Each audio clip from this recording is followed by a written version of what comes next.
ఏ నా పుస్తకం మొదలెట్టేడికి ఆవులో కుక్కలో చిలకలో ఇలా వస్తున్నాయండి. ఇది నాకు ఆశ్చర్యమా కాదా? బంగారు తల్లి వచ్చావా వచ్చావా? దత్తపారాయణం చేస్తున్నానే, లోపల కళ్ళు కనిపించట్లేదు, చీకటిగా ఉన్నాయి. బయట కూర్చుని చేసుకుంటున్నాను, బయట కూర్చుని చేసుకుంటున్నాను అన్నమాట. తినేసి వెళ్ళిపో. బంగారు కొండ తినేసి వెళ్ళిపో. కూర్చుని పారాయణం చేసుకుంటున్నాను అన్నమాట. ఇలాగా అంటే ఇగో మబ్బులు మళ్ళానే ఇక్కడ కూడా చూడండి, ఇప్పుడు ఎండ రాను మబ్బు రాను ఉంటుంది, అందుకే అక్షరాలు కనిపి నేను నాకు కళ్ళజోడు అక్కలే శుభ్రంగా కనిపిస్తుంది. అయినా రీడింగ్ కళ్ళజోడు మా వారుండగా 2 కొన్నారు. ఒకటి ఎక్కడ పడేసాను, ఒకటేమో మా మామడు వచ్చాను అటు ఇటు పెట్టేసాను, కనిపించట్లేదు. ఇప్పుడు మా అన్నయ్యని తెమ్మన్నాను. అదండి వినాయకుడు దగ్గర కూర్చుని, వినాయక స్వామి దగ్గర కూర్చుని తులసివనమాల ఈ వాసనలో ఇగో లెమన్ గ్రాస్ పక్కన కూర్చుంటే అది ఒక ఆరోగ్యం. ఇక్కడే చదివేద్దామని నిర్ణయించుకుని దేవుడి దండం పెట్టుకుని బయటకు వచ్చా. అది మా చిలక కూడా ఆడుతుంది చూడండి, మా చిలక తింటుంది చూడండి. చిలక తింటాం కనిపించిందని పెడుతున్నాను అన్నమాట. వాడవా ఒడ్డు మీద వాళ్ళు, ఒడ్డు మీద వాళ్ళు తిను, నేను ఇక్కడ చదువుకుంటాను. ఇది తిని అక్కడ వాలి నాకు చెప్పేసి వెళ్తాను కదా, చెప్పేసి అది.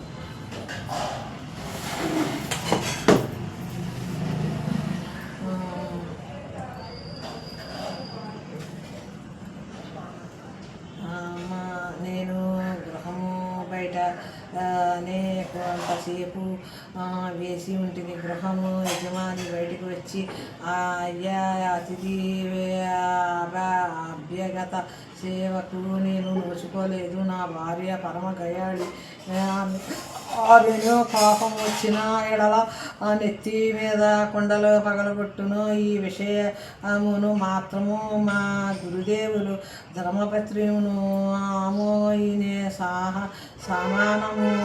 అయితే నా భార్య మాత్రము తన పగలగొట్టిన కొండల యొక్క మూల్యమును తెమ్మని నన్ను బాధించును.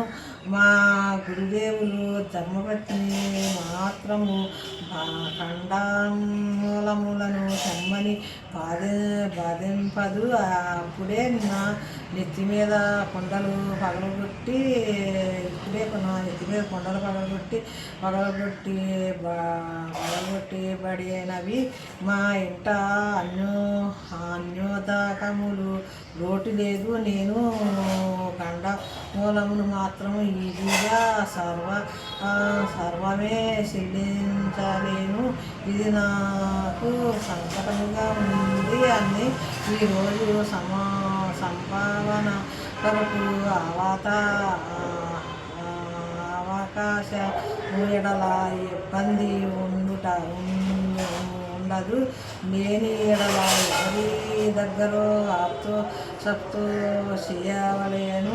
తిరిగి సంభావనలు దొరికినప్పుడు అప్పుడు తీర్చవలేను. నేను సంభావనలు దొరికిన ద్రవములతో కొంత భాగమును అప్పులా తీర్చుకుని వినియోగించుకొని మిగిలిన భాగమును ఆమెకు ఇచ్చేసుండును.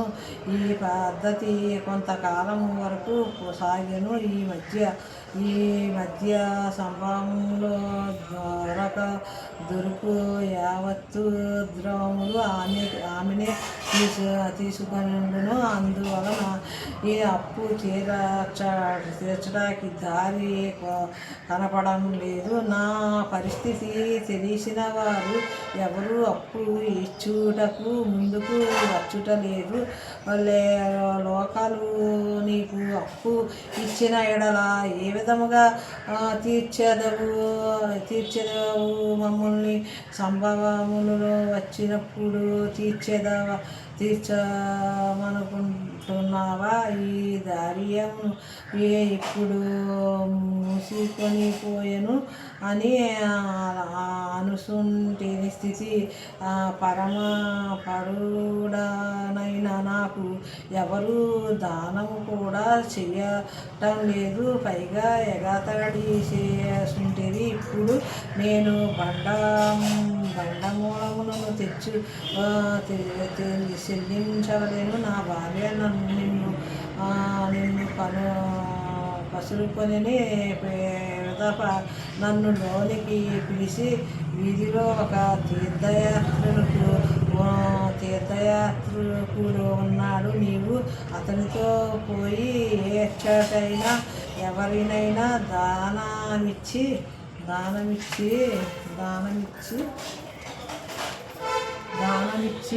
ఎడల తీసుకురావలసింది అని, అప్పుడు మాత్రమే ఇంటిలో నీకు అన్నము లభించును అని అన్నది.